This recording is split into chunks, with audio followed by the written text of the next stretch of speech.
Selamat pagi. Pagi. Luar biasa, tetap semangat.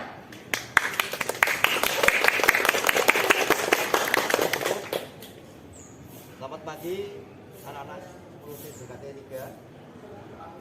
Jadi untuk hari ini nanti kita langsung ke lab ya kan, untuk mengerjakan modul. Jadi nanti tematik kita adalah mengenai sistem memori. Ya, jadi nanti kita bahas mengenai sistem memori. Kalian nanti praktek sebentar berkelompok kalau bisa. Ya, setelah itu sesi evaluasi. Ya, usahakan nanti semua siswa ya kan, kalian bentuk kelompok. Setelah terbentuk kelompoknya, nanti setiap kelompok membuat satu pertanyaan. Itu ya. Oke, siap berat? Sebelum kita mulai pembelajaran hari ini, ya, kita berdoa dulu supaya nanti pembelajaran kita bisa bermanfaat. Berdoa, mulai.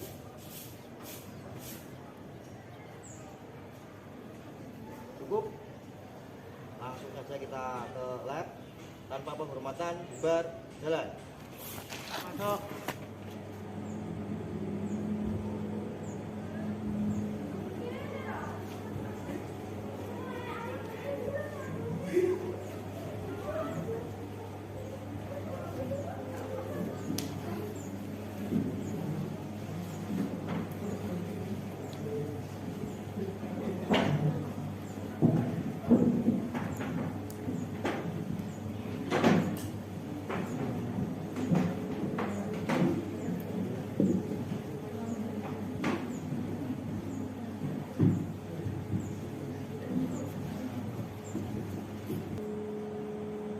Assalamualaikum warahmatullahi wabarakatuh. Waalaikumsalam warahmatullahi wabarakatuh. Selamat pagi anak-anakku. Jadi semoga pagi kita tetap semangat, sehat, ya. Dan nanti kita belajar di pelajaran. Sebelum kita mulai pembelajaran, kita absen dulu. Agnes Dewi, Ahmad Amun Rohidi, Amin Ujianto, Angelika, Anissa, Rian Ahmad, Dina Fatika, Dita Solika, Duna Iza, Dwi Fitria, Dia Erlina, Eva Trisna, Habib Nurul Hilal, Devi Aska, Riza Ahmad, Ali Nugroho,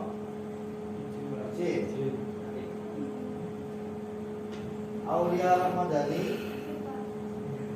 Najwa, Nanda, Rizky Dwi, Salma, Uli, Yuliana, Zara. Nah, berarti yang tak masuk 2 ya. Untuk pembelajaran kali ini nanti kita akan membahas mengenai sistem memori di komputer ya. Jadi sistem memori di komputer itu ada macam-macam ya. Dan gunanya untuk apa? Gunanya pasti yang namanya memori adalah untuk menyimpan ya. Karena di era saat ini ya kan, komputer saat ini itu sudah semakin maju ya kan. Jadi kita harus mengikuti up to date ya kan. Karena kalau kita nggak up to date namanya apa?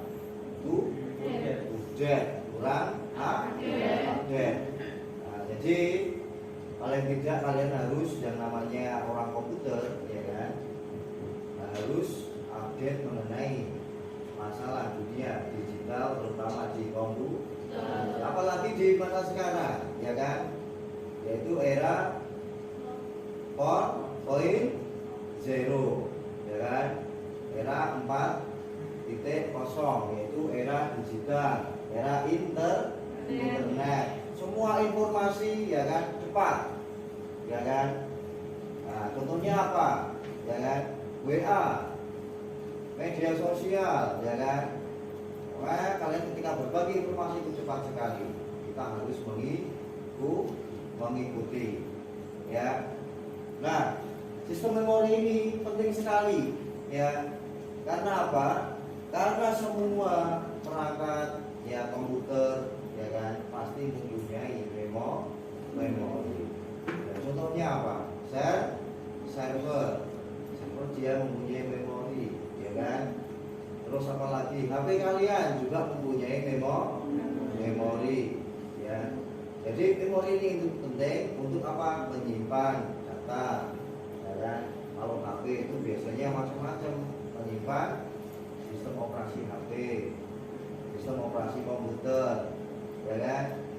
Terus kalau server sama, selain menyimpan sistem operasi pada server juga menyimpan data-data klien, sehingga informasi itu selalu update ketika dibutuhkan klien, server melayani ya kan. Nah itu mengenai sistem memori pada komputer dan kita padukan dengan era saat ini ya kan. Kayak contoh ya, sekarang ada marak-maraknya adalah e-commerce, penjualan online ya kan. Website itu juga mempunyai memori ya kan. Untuk apa? Untuk menampung customer, si penjual ya kan, data-datanya, entah itu kartu kredit ya kan. Nah itu ditampung di memori ya kan, di server ya kan. Contohnya kalau sekarang adalah yang paling besar Shopee ya kan. Shopee juga punya server yang sangat besar, kantornya juga besar ya kan. Karyawannya juga banyak di situ ya kan. Jadi paling tidak kita tahu ya kan. Dan itu mengenai sedikit pengetahuan mengenai sistem memori pada komputer ya. Nah, kita untuk kelompok dulu ya sebelum kita mulai praktek ya. Karena di dasar-dasar perakitan komputer kalian harus memahami mengenai apa aja perangkatnya. Nah untuk itu nanti kita di sini ada beberapa CPU yang bisa kalian nanti amati ya.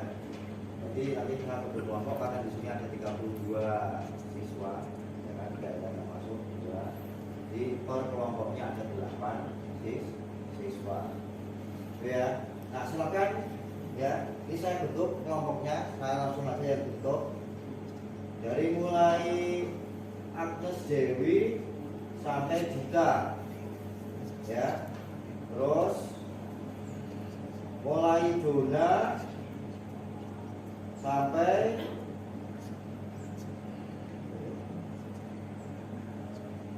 Devi Aska sampai Firmansyah ya.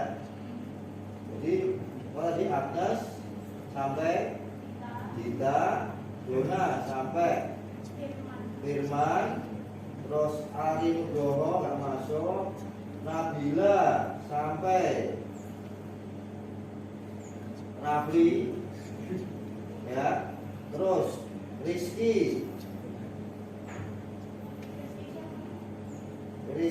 Dwi karena Ella juga nggak masuk tadi, sampai David Mareta ya. Kalian bentuk kelompoknya ya. Setelah nanti kalian membentuk kelompok ya kan, ambil alatnya ya kan, CPU-nya berkelompoknya, terus kalian nanti amati ya. Setelah kalian amati, coba kalian identifikasi ya apa yang disebut sistem memori pada komputer ya. Di sini saya contohkan, ini yang saya bawa adalah yang namanya apa? Hard disk ya. Hard disk ini ada dua tipe ya. Tipe yang pertama adalah SATA, yang kedua adalah ATA ya. Jadi ATA itu hadis yang zaman dulu ya, hadis yang lama. Ciri-cirinya apa? ATA ini ciri-cirinya pada portnya ya, itu agak persegi panjang, banyak pinnya ya, pin ya, ribet. Nah, sekarang semakin kemajuan zaman dirubah portnya, jadi semakin Simple. Ya. Terus di hadis ini juga tidak seperti zaman dulu, ya kan? Hadis sekarang sudah semakin ukurannya semakin kecil, ukuran volumenya, bukan kapasitasnya. Ya. Nah sekarang sudah ada yang namanya SSD. Apa kepanjangan SSD? Ya, solid state drive. Nah, perbedaannya apa dengan SSD? Ya kan? Kalau SSD besarnya itu 2,5 inch. Kalau hadis ini yang tipe lama sama atas yang besar 3,5 inch. Ini mengenai hadis. Ya, ada lagi nanti yang perlu kalian amati adalah RAM. Ya, RAM ya ada mulai BDR 1, 2, 3, 4 yang baru. Nah, kalian amati pin pada RAM nanti, ya kan? RAM-nya ini pinnya di mana, ya kan? BDR 1 di mana, BDR 2 di mana. Nah, kira-kira cocok nggak dengan motherboard yang nanti kalian pasang? Ya. RAM ini gunanya untuk apa sih? Ya kan? Dia tempat penyimpanan sementara, ya kan? Nah, nanti saya bahas mengenai tempat penyimpanan sementara ini. Ya, sementara itu silakan untuk kelompok yang kita sebutkan tadi berkelompok langsung.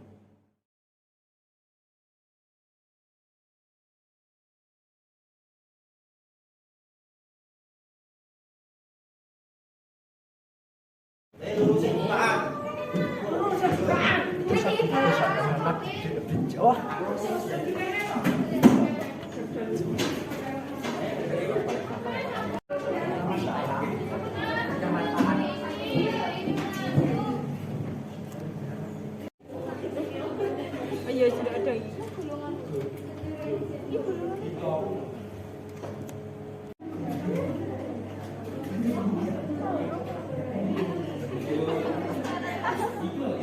Live. Ya, kurang 20 menit ya kita bersih-bersih, kita bereskan alat-alatnya, kalian kembalikan ke tempatnya lagi ya. Dan setelah itu rapikan, kalian duduk kembali ya. Nah, setelah kalian tadi melakukan pengamatan dan identifikasi ya kan, dari masing-masing kelompok tadi, nah, kira-kira ada pertanyaan nggak? Saya Pak, Ya, ya. setelah tadi mengidentifikasi dan mengamati tentang Ya. RAM, saya sudah tahu bentuknya dan cara memasangnya. Ya. Tadi Pak Mul bilang RAM itu adalah penyimpanan sementara. Ya. Apakah itu penyimpanan sementara? Ya, bagus sekali pertanyaan Mas Brian. Jadi gini, RAM tempat penyimpanan sementara itu maksudnya apa? Ketika komputer itu hidup, ya kan, dia melakukan penyimpanan. Tapi ketika komputernya dimatikan, ya kan, RAM dia akan mereset. Otomatis tidak ada data yang ada di RAM, ya kan. Nah, jadi RAM itu dia melakukan penyimpanan secara otomatis ketika komputer dihidupkan. Ketika mati dia akan mereset kembali. Jadi datanya hilang. Paham Mas Brian? Paham Pak? Oke. Nah, selain pertanyaan Mas Brian, apakah ada lagi yang bertanya? Saya Pak, Oke, Oke. setelah kita amati berarti sama RAM kita bentuknya berbeda. Ya. Itu fungsinya dari hadis itu apa Pak? Nah, hadis kenapa bentuknya berbeda, ya kan? Karena apa? Lihat, hadis ini adalah tadi saya jelaskan di awal bahwa ini penyimpanan permanen. Tidak seperti RAM, dia penyimpanan sementara. Nah, hadis ini dia menyimpan berbagai macam data, entah kecil maupun besar. Ya, kalau orang kan setelah komputer mati datanya hilang, tapi kalau hadis tidak hilang. Ya.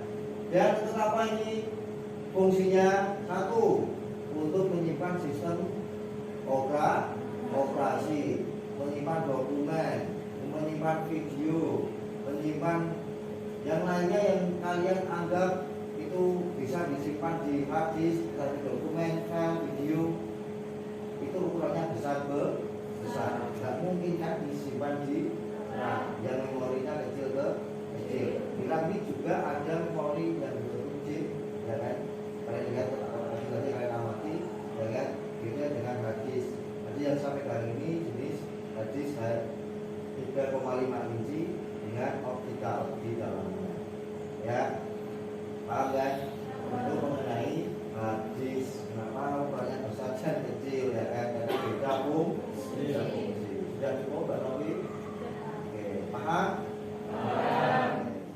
dari apa yang kita kerjakan tadi. Nah, kira-kira ada nggak dari salah satu kelompok kalian yang bisa menyimpulkan dari apa yang kalian amati dan identifikasi mengenai sistem memori di komputer tadi? Saya Kak mau menjawab. Ya, ada. Itu Pak, di sebuah komputer itu sistem memori sangat penting sekali. Soalnya kalau nggak ada sistem memorinya tuh komputer bisa rusak terus nggak berjalan dengan normal. Ya, betul sekali. Jadi gini, ketika komputer itu tidak ada sistem memorinya, ya kan, maka komputer itu tidak bisa berjalan dengan normal. Kenapa? Karena ini hard disk contohnya. Tadi saya bilang di awal bahwa hard disk ini untuk menyimpan sistem operasi. Komputer tidak ada sistem operasinya, jalan nggak? Tidak, ya kan? Terus komputernya hidup nggak? Hidup, tapi tidak bisa digunakan karena tidak ada sistem operasinya. Terus lagi, selain hard disk kita bahas RAM tadi. Nah, ada hard disk, ada RAM, ya kan? Kalau ada hard disk tidak ada RAM di komputer, bagaimana kira-kira? Hidup nggak komputernya? Hidup, tapi akan ada peringatan pada komputer seperti bunyi bip 2 kali, ya kan? Terus komputer akan selalu restart kembali, ya kan? Walaupun ada hard disk. Jadi kesimpulannya apa? Bahwa memori RAM dan hard disk yaitu saling ketergantungan, saling berhubungan. Nah, itulah yang disebut dengan sistem. Kalau salah satunya tidak ada, maka sistem itu tidak bisa berjalan. Nah, jamnya sudah selesai, ya. Kita sudah melakukan praktek, ya, dan macam-macam tadi. Jadi kita akhiri, ya kan? Dan semoga pembelajaran kali ini bermanfaat buat kalian, ya. Dan lebih-lebih kalau sampai di rumah coba buka kembali, kalian bisa browsing, ya kan? Menggunakan Google mengenai sistem memori. Itu saya akhiri untuk hari ini. Assalamualaikum warahmatullahi wabarakatuh. Waalaikumsalam.